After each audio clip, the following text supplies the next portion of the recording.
There are so many wonderful resources available for homeschoolers. I don't know any family who can afford all of them. We all have a budget. So let's talk about how to do a Charlotte Mason education on a budget.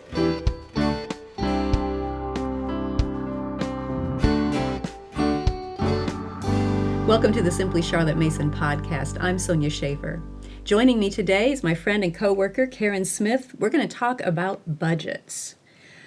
I had a budget with my kids when I was homeschooling. I am assuming you did too. Well, yes, money only goes so far when That you're is true. providing for your family. Yes.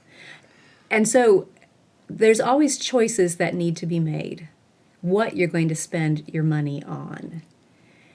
Let's talk about some ways that we can help stretch that budget, if you will, ways that we can think about and consider what those priorities are going to be, how to make those decisions.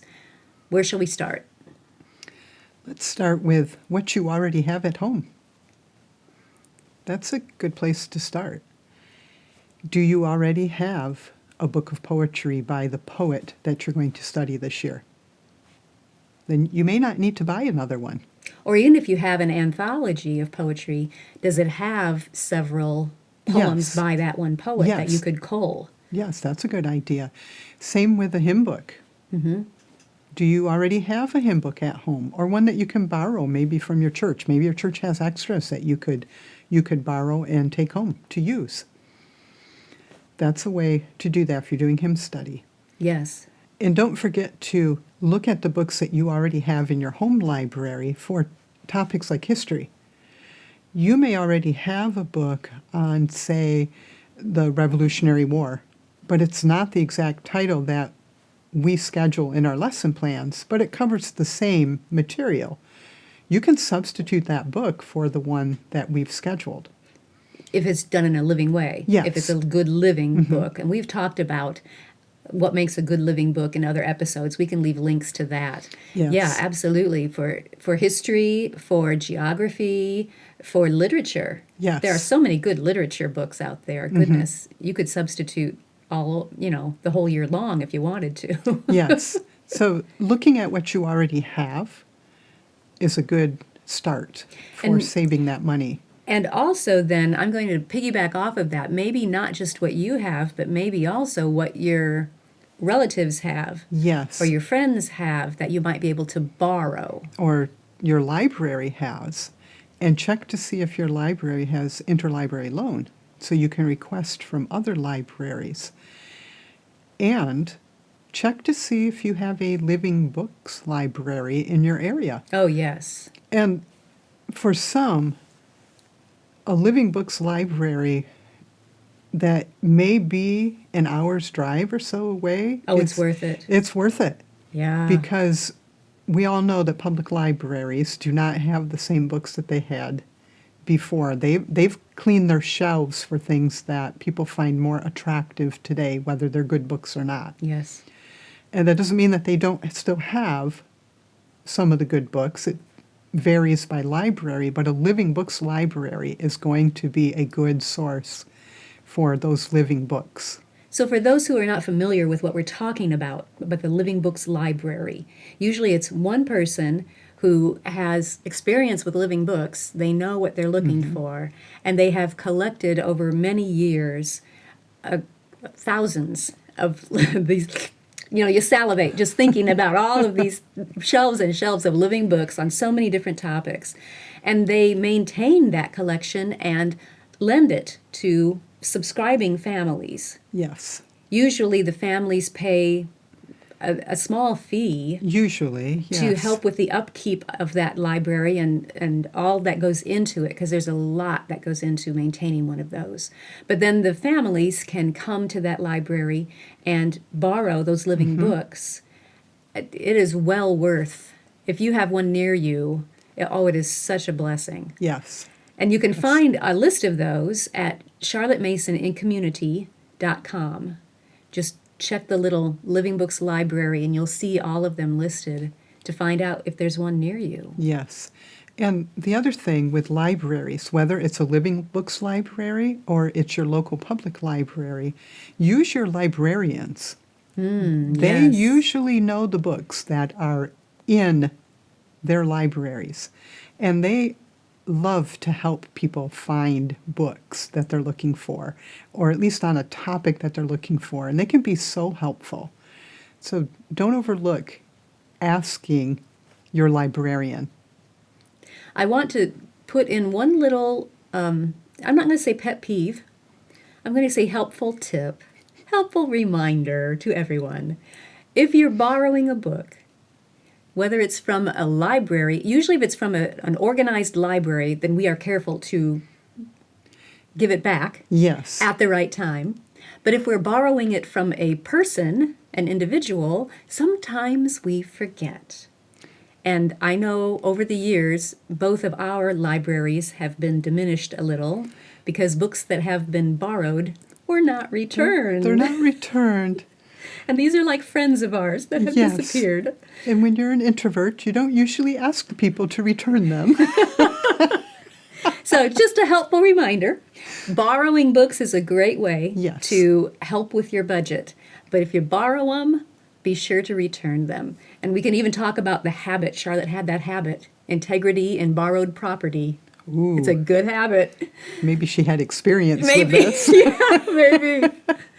Now, there's another, it's kind of a tweak on the borrowing part that I want to talk about, and that's sharing books. I found it really interesting that in Charlotte's schools, some of the classes could not afford multiple copies of books for the students. And so they worked out a system where they would divide the classroom into small groups. And if they only had one history book and one science book and one literature book, we'll say, one copy of each of those, then this group of students, this smaller group, would read the literature book and narrate it in their group. And at the same time, this group was doing that with the science book, and this group was doing it with the history book. And then they would rotate. So they could share that one copy of the book. And I could see that working, especially if there are CM families who live near each other. Yes. And maybe they could form some kind of, it would be a little different form of a co-op, if you will, but they are still cooperating to share this book. It's a little bit different from borrowing because it's not, I will borrow it for 3 weeks and then give it back. It's Right. a lot more back and forth. And the sharing could be in different ways. I mean, it could be between families. This week we're going to use the science book while you use the history book. And then next week we'll swap, that kind of a thing. Or it could be like in a co-op setting where this group of kids are going to use the literature book for however co-ops are set up for this class time. And the next class time they'll swap books. And in a co-op setting, whether it is an organized big co-op or just two families cooperating together, there are more things that you can share than just books. Yes. I remember when we cooperated with another family because she had an eloquence in Spanish that she would share with my kids, and I shared American Sign Language with her kids. Yes. Or we did hymns and just whatever talents and interests you have, Right. you can share those. Good. That's a good idea. Use the resources you have, even if those resources are other people Yes. Yeah. that have a talent that you don't, or an interest that you don't, they can give that excitement of that interest to your children, and vice versa. Oh, I also want to mention something that we don't often think about. And that is in Charlotte's day, when they were talking about book expenses, they didn't have options as to, do you want the hardcover? Do you want the paperback? Usually paperback is less expensive because it often doesn't last as long. It's not as Right. durable. But we have that option, and we have the option of the hardcover, the paperback. Sometimes we have an option of an ebook, and the price points vary in there. So we have more possibilities to Yes. choose from than the parents in Charlotte's day did. Now let's talk about free things, because we also have the internet, from which we can get a lot of public domain books Yes. for free. Those that are out of copyright, you oftentimes can find free as an ebook. It may not be your first choice. I know how we all love to have a hard copy in our hands, but a free ebook is a good budget-friendly choice. I would say if it comes down to the choice between getting the free ebook or not doing that particular book or that particular subject, go with the free ebook. Yes. I don't think we have the option to say, well, we're not going to do that subject. My child's not going to get exposure to that subject. Because I can't find a hard copy? Or because I can't afford the shiny new resource. Yes. We can still give them what we can find. And that's so important, not to limit our children's potential for making those relations just because of budgetary restraints. Right. Limiting that feast of ideas is not going to be fun for anybody. It's not an option. Right. So, one thing we want to touch on, though, with the free resources, number one, just because something is free does not mean it's good. Correct. We still have to make sure it meets our standards for a living book of excellent quality. Yes. And the same goes for music recordings or audio books or Or anything like that. Artist pictures. Yes. So we still need to make sure the standard is high for those. But then the other thing we need to be careful of is that we're not unintentionally harming someone else by violating a copyright. Yes.